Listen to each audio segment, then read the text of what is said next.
더 나은 내일을 준비하는 시간 KBS 1라디오 김성환의 시사야. 두 달 전 지하주차장이 붕괴됐던 인천 검단의 아파트를 두고 부실 시공 논란이 계속되니까 시공사가 전면 재시공하겠다 이런 입장을 밝혔습니다. 하지만 비슷한 시기에 공사가 이루어진 다른 아파트에서도 비슷한 우려가 제기되고 있는데요. 왜 이런 부실 시공이 되풀이되고 있는 건지 대한민국 산업현장교수단 최명규 교수 연결해서 얘기 나눠보도록 하겠습니다. 교수님 안녕하십니까? 예, 안녕하십니까? 네, 인천 검단 신도시 아파트 지하주차장 붕괴 사고 지금 국토부 차원의 조사가 있었고 그 결과가 발표가 된 거죠? 네네, 그렇죠. 어제 국토부에서 사고조사위원회에서요 중간 발표가 있었던 거죠. 네. 뭐 철근이 제대로 안 들어갔다더라 이런 얘기가 있어요. 네네. 어제 이제 국토부의 그 사고조사위원회에서요 이제 실제 철근 누락과 관련돼서 이제 원인이 좀 있었다라고 이제 발표를 하셨는데. 네. 이게 이제 설계 단계에서 철근 누락됐던 부분이 한 가지가 있고요. 예. 그리고 이제 시공하는 과정에서 시공사가 철근 누락을 시공하지 않았던 이런 크게 이제 두 가지 트랙으로 이제 보시면 될 것 같은데요. 네.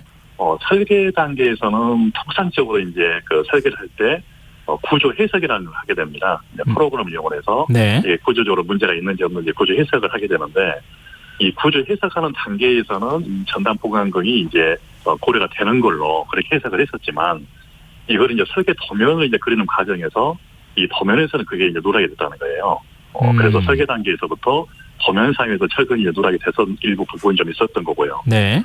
그리고 여기까지는 또 인정이 되겠지만 또 시공사인 GS가 시공을 하면서 역시 이제 철근 상서 도면을 또 다시 또 세부적으로 그리게 되거든요. 예. 그래서 여기 이 철근 상서 도면 자체에서도 역시 누락이 됐었던 거고 또 이마저도 시공하는 과정에서 철근 팀이 작업을 하는 과정에서 또 누락을 해서 주차장이 붕괴됐던 그런 근본적인 원인이었다 이렇게 이제 바뀌고 있는 거죠.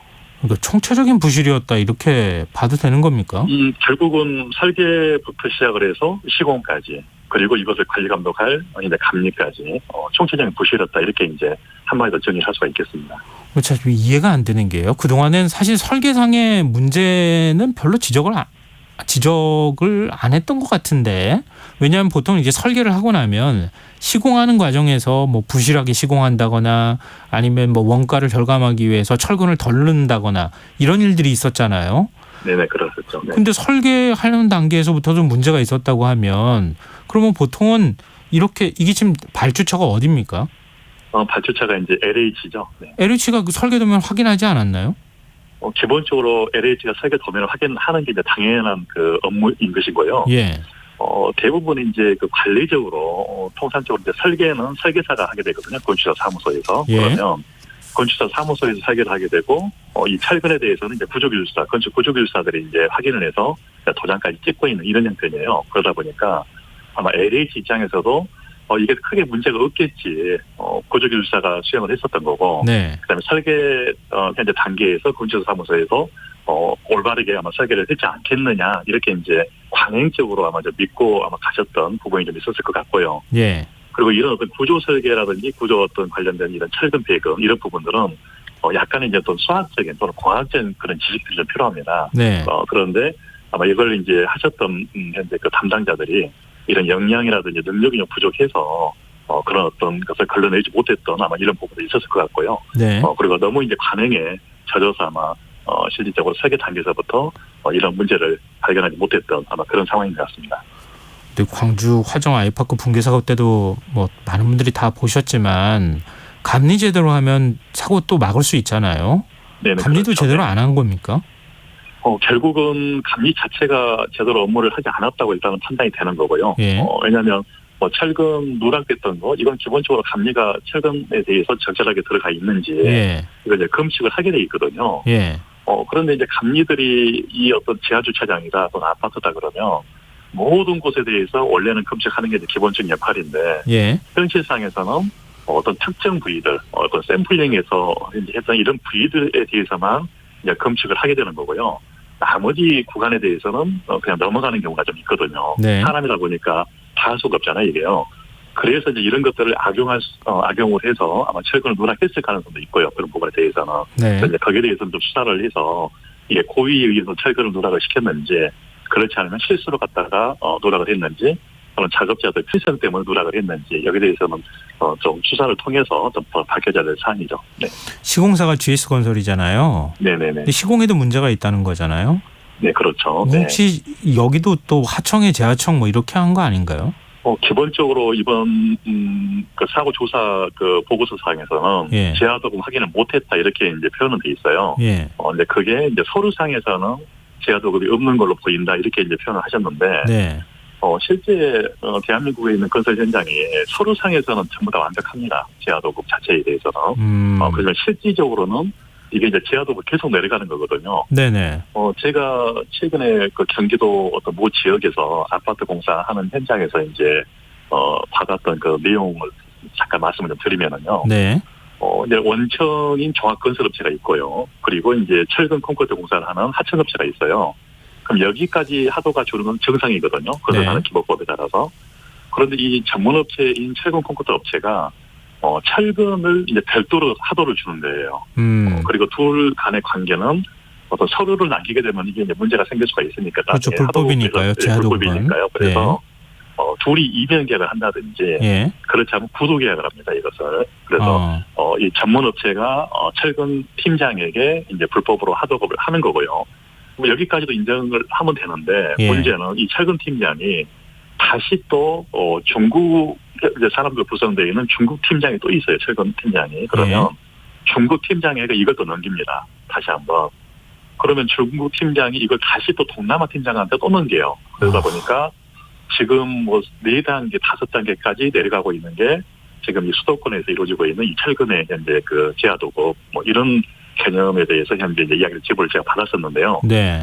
실은 철근 팀장이 철근 작업을 할 때 서울에서만 하는 것도 아니고요. 인천에서 하는 것도 아니고 경기도에서 하는 건 아니거든요. 네. 그분들이 다 돌아다니면서 하는 거기 때문에 그렇다고 보면은 여기 인천 사고도 서류상에서는 완벽한 걸로 돼 있어서 재하도가 없는 걸로 보여지지만 실제는 아마 재하도가 있었을 것이다. 어떤 관례적으로 보게 되면 네. 이렇게 이제 생각을 하고 있는 거죠.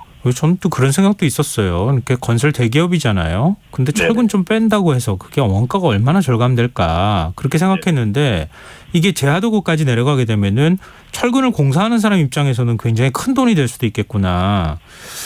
수사해야 되는 거 아닙니까 이런 건? 그렇죠. 그래서 당초 이제 GS가 이제 사고가 발생되고 나서 본인들이 조사를 해보니까 네. 철근이 일부 개소가 누락이 됐는데 이제 금액으로 환산하게 되면 한 1,000만 원 정도 이 정도 된다고 이야기를 하셨거든요. 예. 그래서 1,000만 원 정도 가지고는 뭐 실은 누락을 하지 않는다라고 이제 GS 입장에서 이야기를 하셨는데, 네. 뭐 종합건설업체 입장에서는 1,000만 원이면 아무것도 아니죠 이게. 예. 그렇지만 이게 방금 제가 말씀드렸던 것처럼 뭐 3단계, 4단계까지 이제 불법으로 재하도급을 가다 보면은 마지막 단계에서 이 철근을 시공하시는 분들 입장에서는 이 1,000만 원도 되게 크거든요. 예. 그리고 그 철근 실제적으로 시공하지 않는 인건비까지 포함을 하게 되게 되면 그 금액이 한 2,000만 원 이상은 될 거라는 거거든요, 이게요. 네. 그래서 이런 어떤 부분 때문에 그동안 해왔던 거고, 그리고 뭐 다른 뭐 타 어떤 철근 팀장 이야기 들어보면 옛날에도 철근을 빼먹었었고 지금도 빼먹고 있다 이런 이야기를 하세요, 여러분들이. 네. 그래서 이번 사고를 좀 기회로 해서 이런 부분까지도 한번 좀 철저하게 조사를 다시 한번 하실 필요가 있을 것 같습니다. 아니 시공사가 우리나라에서 굴제 그 대기업이라고 할 수 있는 건설사인데 이런 데서 시공을 하는데도 문제가 생기면 도대체 누굴 믿어야 되나 이런 생각이 드는데요. 일단 뭐 지금 이렇게 부실 시공을 했다는 게 드러나자 GS건설은 전면 재시공하겠다 이렇게 밝혔어요. 근데 지금 입주 예정자 입장에서는 더 그 입주 기간이 길어지는 거 아닙니까? 네, 그렇죠. 기본적으로 뭐 재시공을 하게 되면 현재 건축이 돼 있던 것을 전부 철거를 해야 되거든요. 예. 그러면 철거 기간이 아무리 못해도 1년 반 정도에서 한 2년 정도. 뭐 광주 하정동 같은 경우도 사고가 작년에 1월달에 발생이 됐는데 이제 올 6월에 이제 해체 공사를 했거든요. 거기가 네. 1년 6개월이 소요가 됐는데 여기 같은 경우에도 기본적으로 해체를 한다. 그러면 2, 3년 정도 빨라야 2, 3년 정도 소요가 될 것 같고요. 네. 그다음에 이제 공사하는 게 한 2년 반 정도가 걸리거든요. 통상적으로는. 예. 그렇다고 보면 한 5년 정도는 아마 기간이 더 소요가 되기 때문에 입주자 입장에서도 5년 후에나 아마 입주가 될 수 있는 그런 상황이 되겠습니다. 아니 이럴 경우에 배보상 못 받습니까? 배상 관련해서는요, 이제 지체상금이라는 걸 이제 물게 되거든요. 예. 그래서 지금 여러 이제 언론에서 도대체 이제 과연 공사비가 얼마가 더 추가 소요될 것이냐에 대해서 되게 이제 궁금해 많이 하시는데 기본적으로 이제 지체상금은 이제 계약서에 보면은 이제 프로테지가 있어요. 그러면 지체상금을 환산을 해보면 한 1,000만 원 정도, 1,000억 정도 이 정도 이제 소요가 될 걸로 예상을 하고 있고요. 네. 그다음에 철거 비용이 한 1,000억 정도, 그리고 이제 공사비가 한 3,500억 정도. 그럼 이게 이제 한 5,500억 정도가 됩니다. 예. 그런데 이제 이거 외에 플러스 알파로 이제 손실비용들이 있거든요. 예. 소송이라든지 이렇게 과정에서 손실비용까지 손실비용이 한 3,000억 정도 그렇다고 보면은 기본적으로 아마 공사비는 한 5,500억에서 한 8,000억 정도, 이 정도까지는 현재 추가 소요가 될 걸로 그렇게 예상을 하고 있는 거죠. GS건설 쪽에서는 그 입주 예정자들한테 우리가 보상해주겠다 이렇게 얘기를 하고 있습니까? 지금 현재 아마 계약서상에서는요, 그 기간 내에 입주가 안 된다든지 공사가 안 되게 되면 예. 거기에 대해서는 이제 법상 지체상금이라는 걸 물게 돼 있거든요. 예, 이자를. 예. 그게 이제 한 1,000억 정도 이렇게 이제 보시면 되겠고요. 네. 그 외에 이제 손실비용이 아까 말씀드렸던 것처럼 이제 못 들어가다 보니까 입주자들이 이제 GS를 상대로 해서 소송을 걸겠죠. 어떤 뭐 전세라든지 자기 어떤 개인 어떤 재산 피해가 있으니까요. 네네. 이런 것들이 한 3,000억 정도까지 포함을 하게 되면 한 8,000억 정도까지 그렇군요. 예상을 하고 있는 거죠. 네. 이것도 이 절차를 다 밟아야 되기 때문에 네네. 참 힘든 과정들을 거쳐야 되지 않을까 그렇게 생각이 좀 되네요. 그런데 아파트 새로 입주했는데 뭐 누수가 발생했다더라, 뭐 이 부실 시공을 했다더라 이런 일이 끊임없이 반복되잖아요. 네, 그렇죠. 네. 이번처럼 뭐 붕괴 사고가 나지 않는다 하더라도 이런 거 어떻게 막을 방법 없습니까? 결국은 지금 이제 사고조사위원회에서 이제 발표했던 것은 이제 기술적으로 이게 왜 붕괴가 됐는지 그 기술적인 원인을 이제 분석을 했던 거고요. 과연 이제 이런 문제가 생겼던 어떤 환경 조건들이 있거든요. 예. 좀 전에 말씀하셨던 것처럼 불법 하도급이라든지 그리고 이제 실질적으로 이 관리 역량들 대부분 이제 GS가 공사를 해도 실제 일은 하도업체가 하게 되고 그다음에 기능공들이 작업을 하게 되는 거거든요. 네. 그럼 이런 어떤 관리 역량이 기존에는 그래도 좀 직원들이 뛰어났었는데 이런 관리 역량들이 상당히 부족하다는 거죠. 다시 말해서 지금 현장에서는 어떤 이야기가 있냐면 작년에 이제 중대재해처벌법이 시행이 되면서 네. 이 처벌을 이제 회피를 해야 되니까 예. 처벌 회피 그러면 사고 났을 때 보는 게 주로 서류죠. 그래서 현장 직원들이 현장을 둘러볼 시간이 없다. 왜냐하면 서류 만드는데 급급하다는 거죠. 그래서 이제 이런 관리 역량이 부족한 부분도 있고요.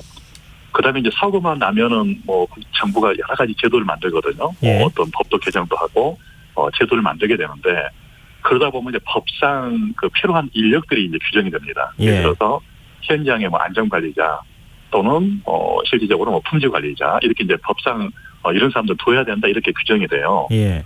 그러면 이제 그런 인원을 법상 무조건 이제 배치를 하게 되면 실제 현장에서 일할 수 있는 사람은 그만큼 준다는 거거든요. 예를 들어서 옛날에는 뭐 건축공사다 그러면 10억의 직원이 1명 정도가 소요됐었어요. 옛날에는. 네. 근데 지금은 50억에 1명 정도 이렇게 이제 소요가 되는 거죠. 물론 이제 전산화가 됐다든지 네. 좀 더 자동화가 돼서 이런 부분도 있겠지만 그러다 보니까 실제 현장에서 이걸 점검을 하고 관리를 하고 체크를 해야 되는 그런 직원 수가 부족하다는 거예요. 역시 이건 이제 감리도 마찬가지고 알겠습니다. 시공사도 마찬가지라는 거죠. 네. 네. 뭐 늘 똑같은 얘기들이 이렇게 반복되는데 언제 네네. 이 고리를 끊을 수 있을까? 좀 더 적극적으로 정부가 나서야 되는 것 아닐까 이런 생각도 또 드는 것 같습니다. 네, 오늘 네네. 말씀 고맙습니다.